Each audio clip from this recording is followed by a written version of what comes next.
भी कोई army officer होता है, वो रिटायर होता है, वो जजीरा खरीद लेता है, वो अरबों रुपए की प्रॉपर्टी बना देता है। सर आपकी भी अरबों रुपए की प्रॉपर्टी? हाँ, मेरे जजीरे पूरी दुनिया में फैले हुए। आप चले किसी वक्त के उन बच्चों को भी ले चलते हैं। 1959 10 अप्रैल को ईद के दिन 2 जहाजों ने टेक ऑफ किया और रवार के ऊपर उस जहाज को मार गिराया। तो देखिए, जंगी जहाजों की लड़ाई में एक विनर होता है, नंबर 2 कोई नहीं होता। हमारे पाकिस्तानी एयरफोर्स के जहाज जो थे वो इंडिया में गए थे, उन्होंने उनको बताया था कि जहाँ पे उनका आर्मी चीफ बैठा था तो उसको पैगाम दिया था कि हम जब चाहें तो तुम्हें यहाँ पे भी खत्म कर सकते।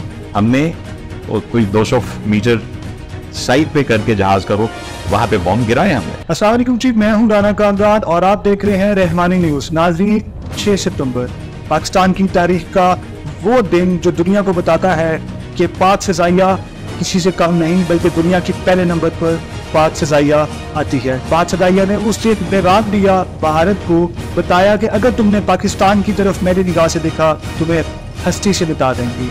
और उसकी मिसाल हमारे सामने MM आलम हम और एयरफोर्स के वो दीगर अफसरान जिन्होंने साबित किया अपने काम से। हमारे साथ मौजूद हैं साजिद हबीब साहब के मार्शल रिटायर्ड। साजिद हबीब साहब को हलाल इम्तियाज मिला और वो आज कौम के सामने एक हीरो के तौर पे उनकी मिसाल दे सकते हैं नौजवानों को। नौजवान जो आज सोशल मीडिया पर गुफ्तगू करते हैं और एक सुनी सुनाई किसी भी सियासी जमात का जो एजेंडा है उसको लेकर चल रहे हैं, इसमें कोई सच्चाई नहीं है। 6 सितंबर आज यादगार दिन है और साजिद हबीब साहब हमारे साथ मौजूद। पाकिस्तान पहले है, जमातें बाद में है। इस बारे में आप नौजवानों को क्या पैगाम दें? 6 सितंबर या कोई भी ओकेजन आता है, 14 अगस्त आता है, 6 सितंबर आता है, बुनियादी तौर पे उनको याद करने का बेहतरीन तरीका है कि अब उनसे सबक सीखें। तो जो मैं आपने नौजवानों की आज की बात की, 85 की वॉर थी और उसके बाद 71 की वॉर थी, वो मैंने एज ए चाइल्ड और as a student, primary middle class के स्टूडेंट के तौर पे देखी। फर्क ये है कि उस वक्त हम सब एक कौम थे। और देखिए, मैं फिर कहूँगा कि फोर्सेस और जो बाकी दीगर इदारे हैं कानून नाफिज करने वाले, इसमें पुलिस आ जाती है, रेंजर्स आ जाते हैं, FC आ जाती है, ये वो शोबे हैं जहाँ पे लोग अपनी जान के ऊपर या जान हथेली पे रख के अपनी ड्यूटी अदा करते हैं। इसके लिए करते हैं। मैंने अगर ये 30-35 बरस जहाज उड़ाए हैं तो कोई मुझे शौक था जहाज उड़ाने का? शौक नहीं था। ये कोई इतना इजी प्रोफेशन नहीं है। ये जान पे खेल के, जहाज एक मशीन है, हवा में उड़ती है, ये कार नहीं है रुकी आपने उबर मंगवाई, घर चले गए और उसको कोई टो चेन करके ले गया। ये जहाज, और इसके ऊपर जब आप दुश्मन के इलाके में जाते हैं, दुश्मन के जहाज आपको गिराने आ रहे होते हैं, दुश्मन के तैयारा शिकन तोपें फायर कर रही होती है, दुश्मन के मिसाइल आ रहे होते हैं, इसलिए पाकिस्तान के लिए। तो 65 की जंग से जो हमें सबक सीखना चाहिए वो ये कि वो हमने एक कौम के तौर पे जंग लड़ी। आपने जो आजकल की कौम का जिक्र किया, बच्चों का, नौजवानों का खास तौर पे, मैं कहूँगा बल्कि नौजवानों को तो छोड़िए, बड़े बूढ़े भी इस ट्रैप पे आ चुके हैं। ये ट्रैप क्या है? ये सोशल मीडिया का ट्रैप है। और इसके जरिए कौन ट्रैप कर रहे हैं? बदकिस्मती से वो जो पाकिस्तान की जड़ों को काटने वाले हैं, जो पाकिस्तान के मुखालिफ है। मैं एक इंडियन सोशल मीडिया पे रिटायर्ड मेजर को सुन रहा था, उसने कहा कि जो काम हम और हमारी एजेंसियां 75 वर्षों में नहीं कर सकी, वो सोशल मीडिया ने और कुछ पाकिस्तान के सियासी जहनों ने वो कर दिया। वो क्या था? नौजवानों को अपनी अफवाज से बदजन करना। सर ये बताइए कि सोशल मीडिया, इस पे कंट्रोल पूरी दुनिया में किया जाता है, लेकिन पाकिस्तान में बिल्कुल भी इस पे कोई कंट्रोल नहीं है। आप मुझे बताइए कि कोई शख्स अपने घर में अपने बच्चों को, खानदान के अंदर मादर पिदर आज़ादी देता है कि एक बेटा बड़े भाई को गाली दे दे, बाप अप्पा को गाली दे दे, अब्बा माँ को गाली दे, होता है? इजाजत देता है? कोई नहीं। तो फिर पाकिस्तान में किस तरह की आज़ादी चाहिए आप? पाकिस्तान में रहना है तो पाकिस्तान को गाली नहीं देनी होगी, पाकिस्तान से मोहब्बत करें या चले जाए। सर एक बड़ा डायलॉग आजकल सुनने में मिलता है सोशल मीडिया पे कि हम गुलाम नहीं है। किसके गुलाम नहीं है? ये वो कहते हैं कि हम अमेरिका के गुलाम नहीं है। किसके नहीं है गुलाम? अमेरिका के गुलाम नहीं है। तो अगर आपने किसी की इक्तिसादी गुलामी नहीं करनी तो वो काम करे कि पाकिस्तान, देखिए, कौम ऊपर जाए या नीचे जाए, पूरी कौम जाती है। कोई तारीख में एक बंदे ने किसी कौम को तबाह नहीं किया, उसका पूरा एक ग्रोह होता है और उसके फॉलोअर्स होते हैं। आप उनको आज की जबान में उनको आप सियासी जमातें कह लें। तो अगर हम चाहते हैं कि हमने गुलामी नहीं, कौन सी गुलामी है? इक्तिसादी गुलामी है ना। आज हम IMF के ठोस में फंसे हुए मिन्नतें कर लें, तो भाई मिलके मेहनत करें। आप सिर्फ मिसाल के तौर पे IDPs को गालियां दे रहे हैं। आप अपने घर में चेक करें, अब्बा ने कुंडा क्यों लगाया हुआ है? शऊर ये नहीं है कि मैं आपकी गर्दन आपके गिरेबान पकड़ूं।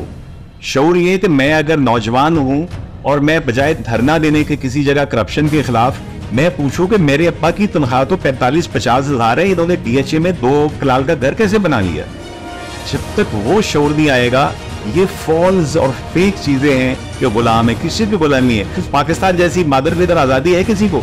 सर ये सवाल यहाँ बड़ा हम सोशल मीडिया पे भी देखते हैं, लोगों की जुबानों पे नौजवानों भी देखते हैं कि जब भी कोई आर्मी ऑफिसर होता है, वो रिटायर होता है, वो जजीरा खरीद लेता है, वो अरबों रुपए की प्रॉपर्टी बना लेता है। सर आपकी भी अरबों रुपए की प्रॉपर्टी? अब मेरे जजीरे पूरी दुनिया में फैले हुए, आप चले किसी वक्त उन बच्चों को भी ले चलते हैं। सुनने वाला जी, जब भी कोई आर्मी ऑफिसर रिटायर होता है, उसका कोई जजीरा होता है या अरबों रुपए की प्रॉपर्टी होती है, वो पाकिस्तान में रहते नहीं है, पाकिस्तान से चले जाते हैं। ऐसा क्यों है सर?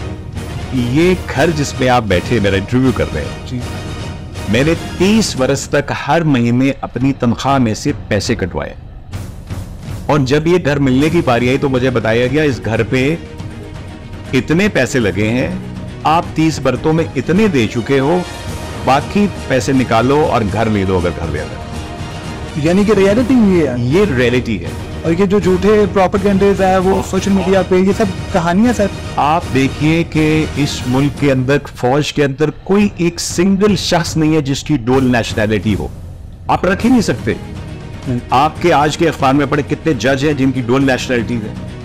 जो शख्स किसी और मुल्क से वफादारी का हल्फ उठा ले, उसको पाकिस्तान में ना वोट का हक है ना उसको जॉब करने का हक। यानी जितने भी झूठ पे मबनी बातें हैं, सारी कहानियां झूठी बातें। माजरत के साथ हम इस वक्त 3 चीजों से, एक होती है ना सिंगल बैरल, एक डबल बैरल, एक ट्रिपल बैरल, हम ट्रिपल बैरल से खुदकुशी कर रहे हैं। वो कैसे? सबसे पहले एक शुबाइयत की होती थी। अब क्या देखें, जो बलूचिस्तान में पंजाबियों को कत्ल किया, यार ये दहशतगर्दों ने किया, बलोचों ने नहीं किया। उसके जवाब में किसी ने लिखा कि जी हम बलोचों को पढ़ा रहे हैं और वो हमारे बंदे मार रहे हैं। ये और फसाद डालने वाली बात। और साथ ही भी कहा गया कि जो कारोबार वहाँ पंजाब में वो कर रहे हैं, यस, उसको बंद किया गया है। क्या है, कोई लड़ा रहा है कि अब हम शुबाइयत के ऊपर लड़े। पहली बैरल ये जिससे हम खुद, अगर हम इनकी बातों में आते हैं तो ये पहली बैरल है जो हम अपने ऊपर चला रहे हैं। दूसरी बैरल शिया, वापी, देवबंदी, बरेलवी। अल्लाह मियां ने कहा था कि ला तफर्रकू बैन दे, अपने आप में तफर्रका ना डालो। हम फिरकों में बंटी हैं, मस्जिदें अलग हैं, हमारे जुलूस अलग हैं, हमारे त्यौहार मजहब के अलग हैं। ये दूसरा। और तीसरी जो इस वक्त मेरे नजदीक सबसे डेडली बैरल है, वो सियासी एक्सट्रीमिज्म। सियासी मुनाफरत में ये पहले कभी नहीं था। 20 बरस 15 बरस पहले तक अगर आप एक पार्टी का पसंद करते थे, मैं दूसरी को करता था, तो मैं कहता था यार तुम्हारा लीडर ऐसा है, तुम कहते थे तुम्हारा लीडर ऐसा है। अब है कि तुम्हारा लीडर भी ऐसे है और तुम भी ऐसे। बिल्कुल। ये जब बात तुम पे आ गई है, ये तीसरी बैरल है जो सबसे बुरी है। जब एक शख्स कहने लगता है कि फौज बुरी है, फौजी बुरे हैं, मुझे इतना अफसोस हुआ, फौजियों की शहादतें रोज आप सुन रहे हैं। ये किसके लिए कर रहे हैं यार?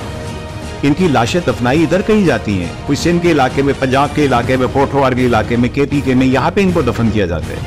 इनकी डेथ कहाँ पे हुई, कभी सोचा किसी ने? तो ये जो अपनी जानें दे रहे हैं, मुझे अफसोस हुआ कि एक दिन कुछ शहादतें हुई बजाय अफसोस करने के। और आई वुड मेक आउट कि किस पार्टी, पॉलिटिकल पार्टी की ज़हनियत का ये शख्स है जिसने लिखा। उसने लिखा कि मैं किसी मरते हुए फौजी को पानी का घूंट नहीं दूंगा। इस शख्स को पाकिस्तान में एक नवाला खाने का और 1 मिनट रहने का हक नहीं है। लोग बड़े बड़े, ये मैं देखता हूँ एनालिस्ट बैठे होते हैं कि अब्दुल कलाम आजाद ने कहा था कि पाकिस्तान जो बनेगा तो ऐसा हो जाएगा, वैसा हो जाएगा। कायदे आज़म की एक पेशीन गोई थी जो किसी ने कम ही पढ़ी होगी। उन्होंने कहा था कि जो मुसलमान हिंदुस्तान में रह जाएंगे, उनको, उनकी नस्लों को बार बार हिंदू से अपनी वफादारी का सबूत देना होगा। ये हो रहा है ना, वहां ऐसे ही हो रहा है। आप गाय के कबाब खिला के दिखा दे जरा, आपको मोदी और उसके बस्टंडे आपको रास्ते में मार देंगे। मैं शबाना आजमी का और एक और किसी का इंटरव्यू सुन रहा था, हालांकि वो सेकुलर है, वो बेचारे मजबूरी पे सेकुलर है, जैसे भी सेकुलर है, कोई घर नहीं देता कि ये मुसलमान है, इनको किराए पे घर नहीं देता। तो सर ये जो कहा जाता है जी, जब भी पाकिस्तान का बजट आता है जी, इसमें से जो इतना हिस्सा जो है 80% वो फौज की तरफ चला गया और बाकी पैसे जो है वो लोगों पर लगेंगे। मेरा ख्याल है इसमें भी कोई सच्चाई नहीं है, आपकी बातों से पता चलता है। सर ये जो अभी चंद साल पहले अभिनंदन वाला वाकया पेश आया, ये आप एयरफोर्स में है, सारी बात है, वो हमारे लिए बड़ी फख्र की बात थी कि अभिनंदन को दुनिया के सामने पहले आप लोगों ने गिराया, चाय पिला के बताया कि अगर तुम इस तरह करोगे तो हम तुम्हें हस्ती से हरा सकते हैं। हर जमात चीफ जो है उन्होंने हमें निकाला, फिर उसके बाद एक और आया, उसने कहा मुझे भी इन्होंने निकाला। तो ये सब निकालने वाले भी आप लोग हैं, ये आज सच बता देना सर। देखो आप मैं ऑन अ लाइटर नोट कह रहा हूँ, आपको जब आना होता है तो हमारी मदद के लिए आप बिछे जाते हैं, ठीक है। ज़हन में रखिए, अपने बलबूते पे आइए। किसी भी जॉब में, वो जॉब हो या सरकार हो, अगर आप किसी के कहने पे आएंगे तो वो अपनी मर्जी से चलाएंगे, नहीं चलोगे तो ले जाए। ये बड़ा सिंपल सा असूल है। आपको कोई अपनी कंपनी में भी जॉब देता है तो अपने हिसाब से जॉब करवाना चाहता है। तो पहली बात तो ये कि देखिए, ये एक तो लाइटर सेंस में बात हो रही थी। मैं टू बी वेरी ऑनेस्ट में सियासत में नहीं पढ़ना चाहता। अगर आप मुझसे पूछोगे, मैं इस चीज़ का हामी हूँ कि जो हमारा आइन है हमें उसके मुताबिक चलना चाहिए। एक सिंपल बात। अब ये कि इसमें कौन किसका आलाकार बनता है अपनी मर्जी से, और कौन जब वो उनकी मर्जी ख़त्म हो जाती है नाराज़ हो जाता है, ये आपको भी पता है। लेकिन इसका जो नुकसान हुआ है, देखिए, आप जरैल की बात करते हैं, आप ज़िया का जिक्र करना चाहते हैं, मुशर्रफ का जिक्र करना चाहते हैं, यूथ का जिक्र करना चाहते हैं, ज़रूर करें। लेकिन मैं फिर जिक्र करूंगा कि 65 की जंग हुई तो मार्शल्ला तो नहीं था, लेकिन फौजी हुक्मरान पिछले 8 साल 9 साल से बैठा हुआ था। उस एक हमले ने सारी कौम को इकट्ठा कर दिया था, राइट। और आज हम बगैर किसी जंग लड़े हम इतना बढ़ चुके हैं, किसकी वजह से? वो शैतान जिसका आपने जिक्र किया, सोशल मीडिया। इसलिए कि हमारे नौजवान को पॉलिटिकली इतना पोल्यूट कर दिया गया है कि उनको जो बात उस पॉलिटिकल साइड से आती लगती है वो उसको दीन ईमान की तरह मान लेते हैं। और बड़े बड़े समझदार लोग, बड़े बड़े पढ़े लिखे लोग, मैं कहता हूँ भाई रिटायर्ड इवन फोर्सेस के कुछ लोग। सर ये जो आप बिल्कुल बात आप कर रहे हैं, इधर आदिल राजा और इस तरह के मुख्तलिफ नाम आते हैं, ये सर आप इनको पकड़ते क्यों नहीं है? मतलब ये है कि एक्चुअली कहाँ, अगर पाकिस्तान में होते तो आपके ख्याल के इन्होंने बचना था। अफसोस ये है कि अगर आप देखिए कि पाकिस्तान एक वाहिद मुल्क है जिसकी सियासी जमात बड़ी जमातों के दूसरे मुल्कों में भी विंग्स हैं, और हमारे एक्सपर्ट्स बाहर बैठे हुए भी इतना बढ़ चुके हैं कि वो ख्याल नहीं करते कि हम किसी दूसरे मुल्क में बैठ के अपने मुल्क की बदनामी कर रहे हैं। कि अगर आपकी पसंद का लीडर जो है वो आ गया तो हार ले जाते हैं, अगर कोई दूसरी पार्टी का लीडर ठहरा तो आप सरेआम गालियां और चीज़ों पे उतर आते हैं और जंग रसाई का बायस बनते हैं। या खुदा का खौफ करें, आप मुकद्दस मकामात पे जाकर भी सियासत ले आते हैं। सियासत को यहाँ तक रखिए।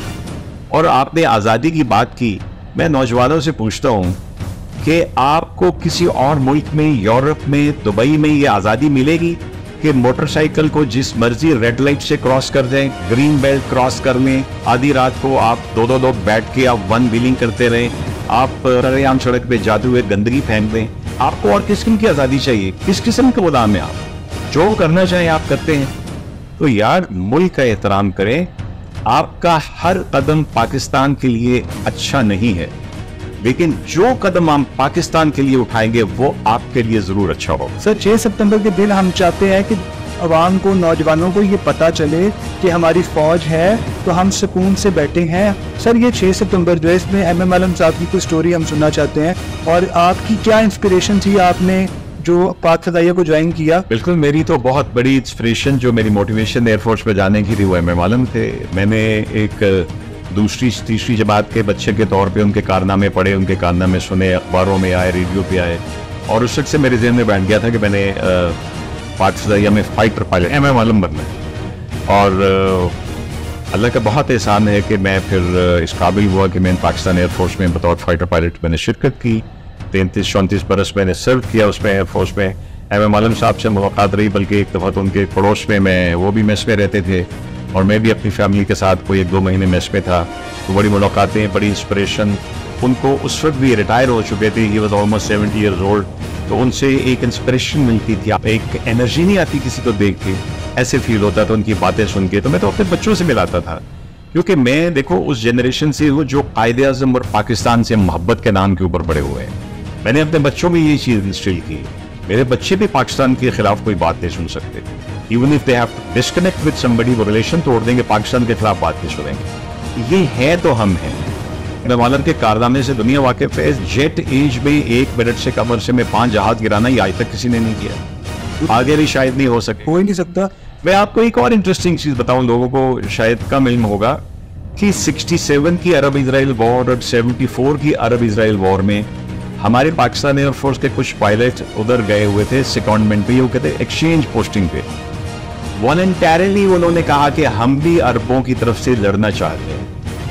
और कैन यू इमेजिन कि पाकिस्तानी पायलटों ने इजरायली जहाज कमोबेश 8 से 9 इजरायली जहाज दोनों जंगों में गिराए, और ये किसी भी अरब पायलट से ज्यादा है जिनकी पूरी एयरफोर्स थी।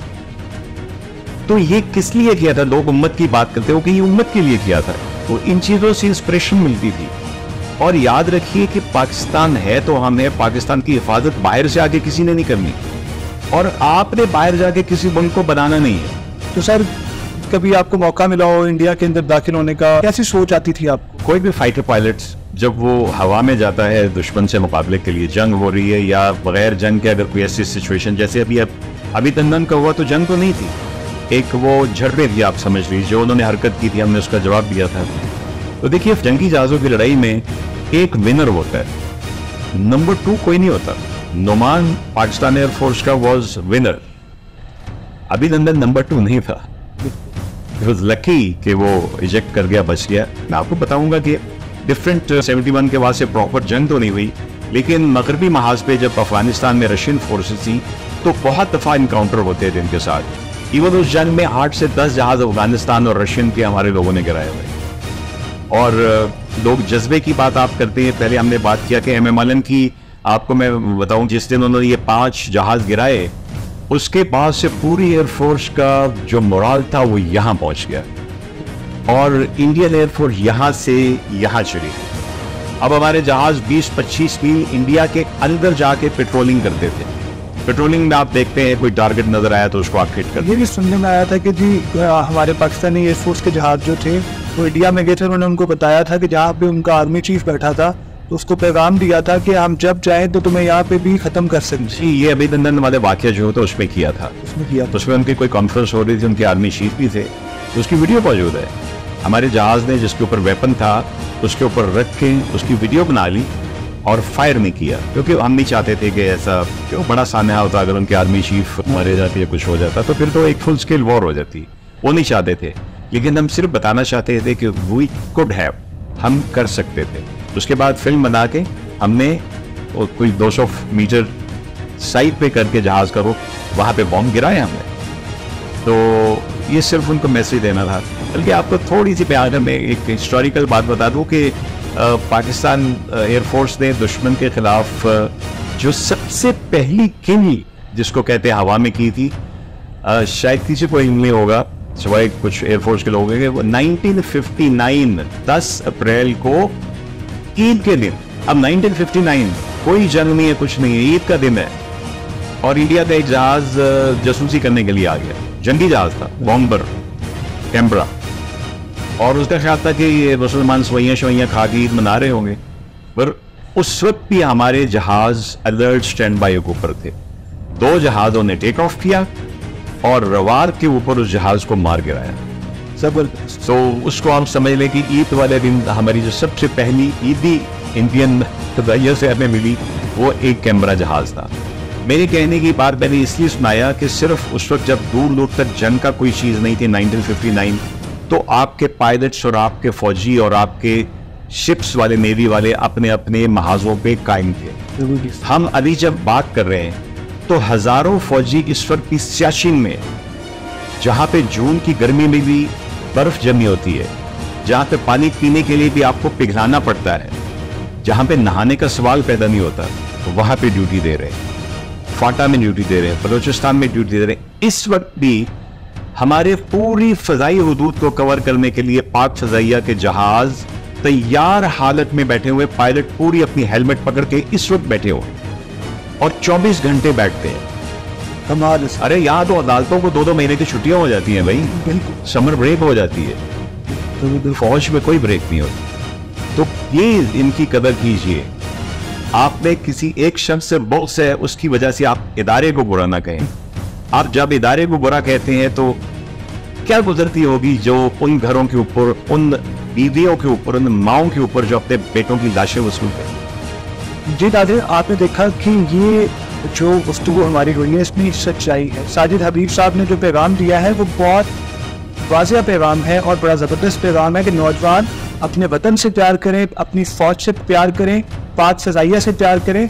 ये हैं तो आप लोग सुकून से, जैसे ये कहते हैं ना, हम गुलाम नहीं हैं, आप गुलाम बिल्कुल नहीं हैं, आप बड़ी आज़ादाना ज़िंदगी गुजार रहे हैं। ये सोचिएगा और उसको समझिएगा। 6 सितंबर आज का तारीखी दिन आपको पैगाम देता है कि आज के दिन आप इन तमाम एजेंडों से, सियासी एजेंडों से दूर हो जाएं और अपनी फ़ौज से प्यार करें। बहुत शुक्रिया।